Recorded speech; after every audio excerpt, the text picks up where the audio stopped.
किसी ने कल्पना भी नहीं की थी कि वह राजकुमार जो अपनी तलवार के एक वार से दुश्मनों के हौसले को चूर चूर कर देते थे, खुद किसी दिन ऐसी भयंकर यातनाओं का शिकार होंगे। संभाजी महाराज के साथ जो हुआ वह भारतीय इतिहास का एक बेहद दर्दनाक और भयानक अध्याय है। उनके साथ जो अत्याचार हुए वो उनके साहस और बलिदान की कहानी को और भी महान बनाते हैं। संभाजी महाराज को मुगलों द्वारा भयंकर यातनाओं का सामना करना पड़ा। औरंगजेब ने उन्हें पकड़ने के बाद न सिर्फ शारीरिक रूप से प्रताड़ित किया बल्कि मानसिक रूप से भी उन्हें तोड़ने की कोशिश की। संभाजी की जुबान काट दी गई, उनके शरीर की खाल उतार ली गई, आंखें फोड़ दी थी। औरंगजेब इतने पर ही नहीं रुका, उसने संभाजी राजे के शरीर के टुकड़े टुकड़े करवाकर नदी में फेंकवा दिए थे। आज की कहानी है मराठा साम्राज्य छत्रपति संभाजी महाराज जी के वीर गाथा और उनके बलिदान के बारे में।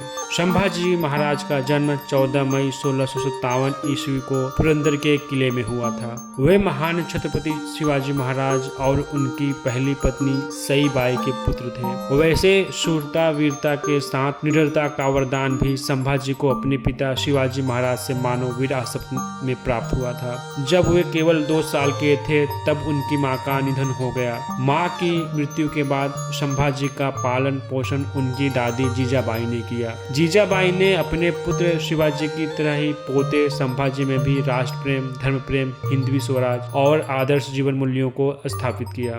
जब संभाजी केवल 9 साल के थे तब संभाजी को पुरंदर की संधि का अनुपालन सुनिश्चित करने के लिए एक राजनीतिक बंधक के रूप में आमेर के राजा जय सिंह के साथ रहने के लिए भेजा गया था। संधि के परिणाम स्वरूप वह और उनके पिता शिवाजी 22 मई 1666 को आगरा में मुगल सम्राट औरंगजेब के दरबार में उपस्थित हुए। औरंगजेब ने उन दोनों को नजरबंद कर दिया, लेकिन वे वहां से भाग निकले। उनके भागने की कहानी भी बड़ी दिलचस्प है। वे बीमार होने का नाटक कर उत्तम स्वास्थ्य की प्राप्ति हेतु संतों के लिए मिठाई भिजवाते थे। कुछ समय बाद जब औरंगजेब के सैनिक निसंदेह हो गए और मिठाई के बड़े बर्तनों की जांच ढंग से करनी बंद कर दी, तब एक दिन छत्रपति शिवाजी अपने पुत्र के साथ उन बर्तनों में बैठकर वहां से निकल गए। जब औरंगजेब को यह बात मालूम हुई, उसने उन्हें और उनके पुत्र संभाजी को पकड़ने का आदेश दिया। आगरा की कैद से पलायन कर शिवाजी ने अपना और संभाजी का वेश बदला। संभाजी को एक ब्राह्मण पुत्र का वेश दिया।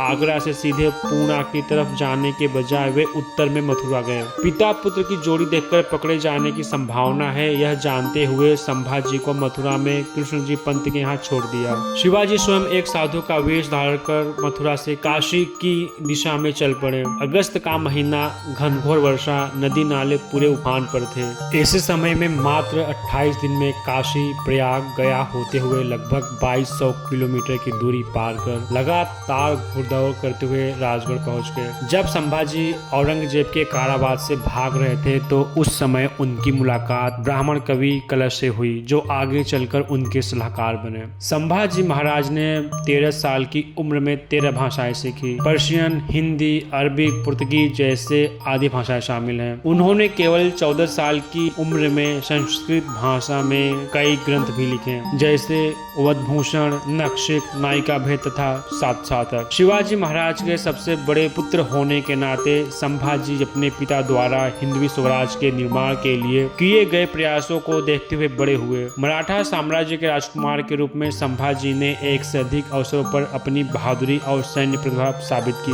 उन्होंने 16 साल की उम्र में रामनगर में अपना पहला युद्ध लड़ा और जीता, और 1675 से 1676 के दौरान उन्होंने गोवा और कर्नाटक में सफल अभियान का नेतृत्व किया। ऐसा कहा जाता है कि संभाजी की सौतेली मां अपने बेटे राजा राम को राजा बनाना चाहती थी, इसीलिए वह शिवाजी के मन में संभाजी के प्रति घृणा जागृत करती थी। इससे शिवाजी और संभाजी के बीच अविश्वास की स्थिति बनी रहती थी। संभाजी हमेशा से आक्रामक थे, इसीलिए उनके पिता ने उन्हें पन्हाला के किलों में कैद कर दिया था। जब छत्रपति शिवाजी की मौत हुई तब भी संभाजी पन्हाला के किले में ही कैद थे। थे। उस समय रायगढ़ में शिवाजी के मंत्रियों और सरदारों ने संभाजी के सौतेले भाई राजा राम को छत्रपति बनाने का फैसला किया था। जब यह बात मराठा सेनापति हम्मीराव मोहितो को पता चली तो उन्होंने संभाजी को पन्हाला के किले से आजाद कर दिया। मोहितो की मदद से संभाजी ने रायगढ़ किले पर कब्जा कर लिया और इसके बाद संभाजी छत्रपति के रूप में 1680 ईस्वी में मराठा सिंहासन पर बैठे। सबसे पहले उन्होंने मुगलों के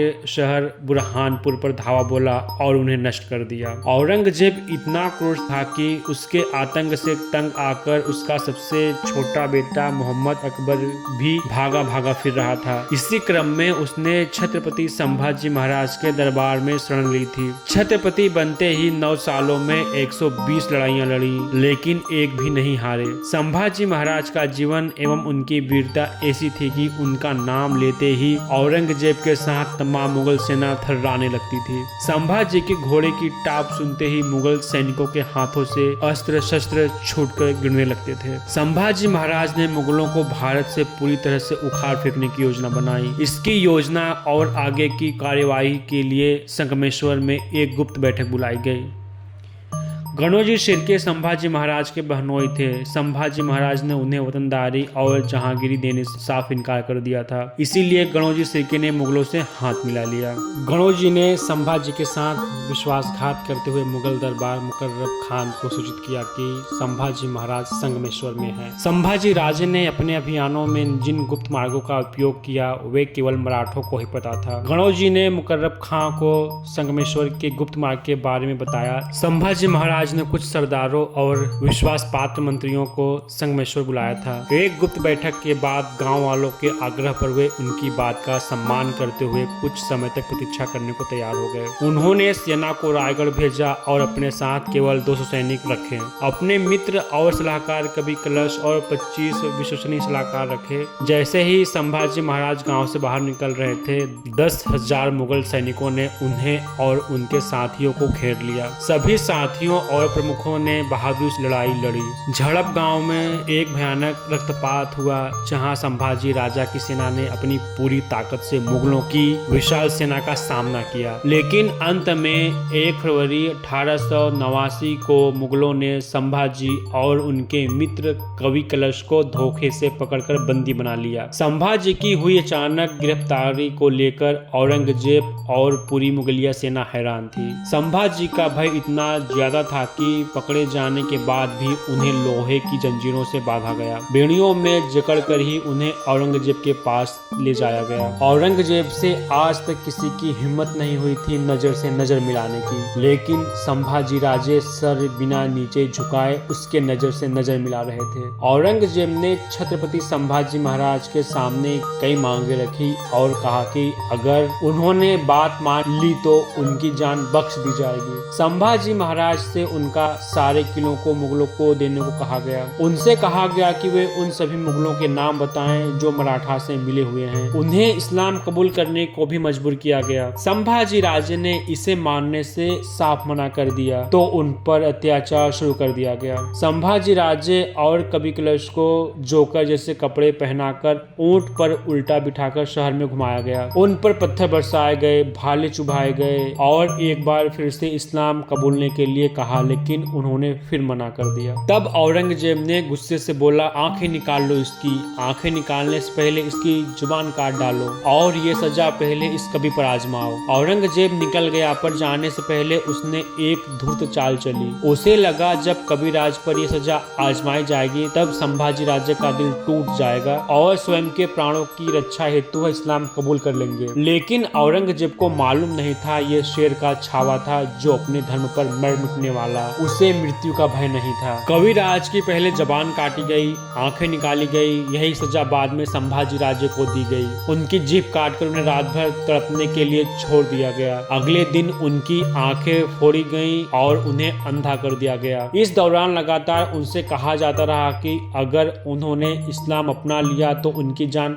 बख्श दी जाएगी। लेकिन इस अथाह प्रताड़ना के बावजूद संभाजी महाराज ने मुगलों के सामने झुकने से इनकार कर दिया। इतनी इतनी कठिन सजा भुगतने के बाद भी दोनों के मुख से एक भी आवाज नहीं निकली। यह देखकर इखलास खान भड़क गया। उसने नए जल्लाद की फौज बुलाई और उन्हें आदेश दिया, देखते क्या हो, उखाड़ लो इनकी खाल और डालो नमक का पानी इन काफिरों पर। इखलास खान चिल्लाया। जल्लाद आगे बढ़े, दोनों की खाल उखाड़ ली गई। इसके बाद उनके सभी अंगों को एक एक कर काटा जाने लगा। छत्रपति संभाजी महाराज से बार बार कहा गया कि वे इस्लाम कबूल कर लें, लेकिन वे नहीं झुके। उन्हें लगातार 40 दिन तक यूं ही तड़पाया गया। सोचिए, किसी की जीभ काट दी गई और आंखें फोड़ डाली गई हो, फिर भी उसे जिंदा रखकर रोज प्रताड़ित किया जाए तो उसे कैसा लगेगा। उनके नाखून तक उखाड़ लिए गए थे। उसके बाद सतारा जिले के तुलापुर में भीमा नदी के किनारे संभाजी महाराज को लाकर उन्हें लगातार प्रताड़ित किया जाता रहा और बार बार उन पर इस्लाम कबूल करने का दबाव डाला जाने लगा। आखिर में उनके नहीं मानने पर संभाजी का वध करने का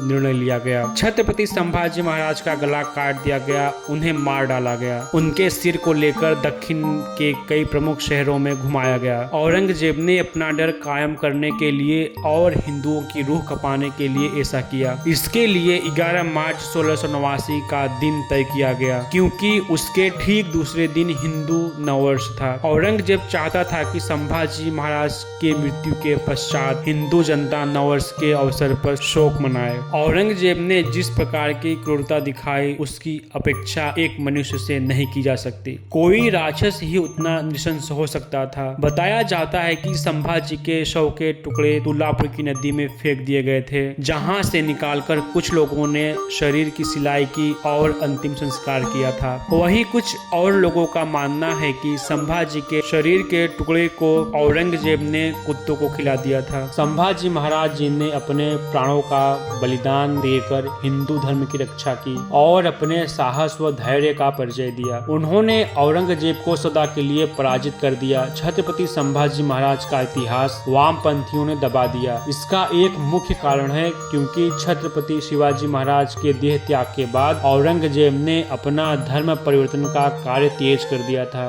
एक बात तो स्पष्ट है कि जो कार्य औरंगजेब और उसकी सेना 8 वर्षों में नहीं कर पाई, वह कार्य एक भेदिये ने कर दिखाया था। छत्रपति संभाजी महाराज ने औरंगजेब का हर धर्म प्रवर्तन का प्रयत्न असफल कर दिया था और बहुत लोगों को तलवार की धार पर मुस्लिम बनने से रोक दिया। शायद इसीलिए उन्हें किताबों से दूर रखा गया है। संभाजी महाराज के जाने से मराठा साम्राज्य बिखरा नहीं, उल्टा और बड़ा हुआ। लगभग पूरा भारत जीतने वाले स्वदेशी मराठा साम्राज्य ने अफगानिस्तान तक अपनी सीमाओं को बढ़ाया। आपको स्कूलों में यह सिखाया गया होगा कि मुगलों के गिरने से अंग्रेज ताकतवर हुए, लेकिन सच बात तो यह है कि स्वराज गिरा इसीलिए अंग्रेजों की ताकत बढ़ी। मुगल तो कब के कमजोर हो गए थे। औरंगजेब ने संभाजी राज्य की हत्या से ठीक पहले कहा था कि यदि मेरे चारों बेटों में से एक भी तुम्हारे जैसा होता तो पूरा हिंदुस्तान कब का मुगल सल्तनत में समा चुका होता। छत्रपति शिवाजी महाराज के पुत्र छत्रपति संभाजी महाराज के जीवन को यदि 4 पंक्तियों में संजोया जाए तो वह यही कहा जाएगा कि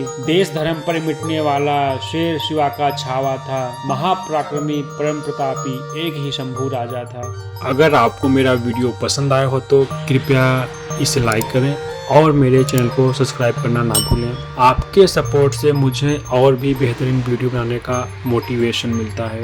सब्सक्राइब करने के बाद आप मेरे आने वाले वीडियो के बारे में सबसे पहले जान पाएंगे। मैं जल्दी ही एक और नया और दिलचस्प वीडियो लेकर वापस आऊँगा। तब तक के लिए धन्यवाद और मिलते हैं अगले वीडियो में।